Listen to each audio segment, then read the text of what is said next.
আজকের প্রথম প্রশ্নটি হলো, পুরুষের লিঙ্গ মেয়েরা চুষলে সাদা পানি বের হতে থাকে কেন?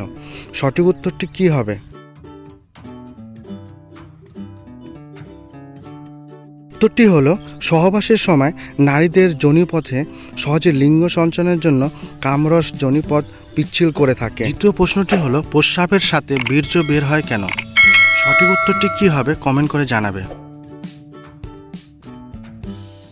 উত্তরটি হলো, অবশিষ্ট বীর্যপাতের কারণে হতে পারে বা কোনো যৌনবাহিত রোগ। তৃতীয় প্রশ্নটি হলো, বীর্য কতদিন বাঁচে? সঠিক উত্তরটি কী হবে? উত্তরটি হলো 5 দিন পর্যন্ত বেঁচে থাকে।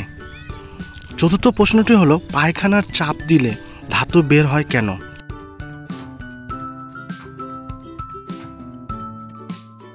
উত্তরটি হলো, পায়খানার সময় প্রেসার দিলে হালকা ধাতু বেরিয়ে আসে।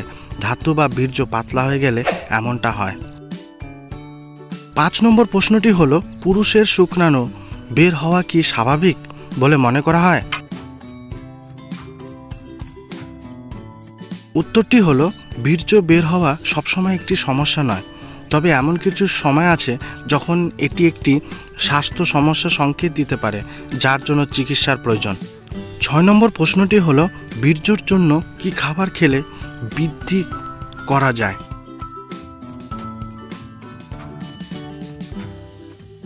উত্তরটি হলো, সাধারণত বেশি করে ফল ও শাকসবজি খেলে বীর্য বৃদ্ধি করা যায়। 7 নম্বর প্রশ্নটি হলো, পুরুষের বীর্য কোথা থেকে তৈরি হয়?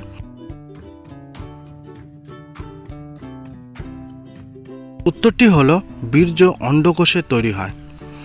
8 নম্বর প্রশ্নটি হলো, পুরুষের বীর্য কত দ্রুত বের হয়? সঠিক উত্তরটি যদি জেনে থাকো কমেন্ট করে অবশ্যই জানাবে। এটি হলো প্রতি ঘন্টায় প্রায় 24 মাইল।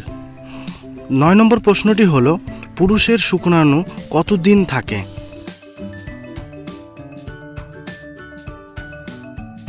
উত্তরটি হলো, শুক্রাণু যদি বীর্যপাত না হয় তবে তা পুরুষের শরীরে প্রায় 74 দিন থাকে। আজকের শেষ প্রশ্নটি হলো, কত বছর বয়সে পুরুষের বীর্যপাত বন্ধ হয়? সঠিক উত্তরটি হবে,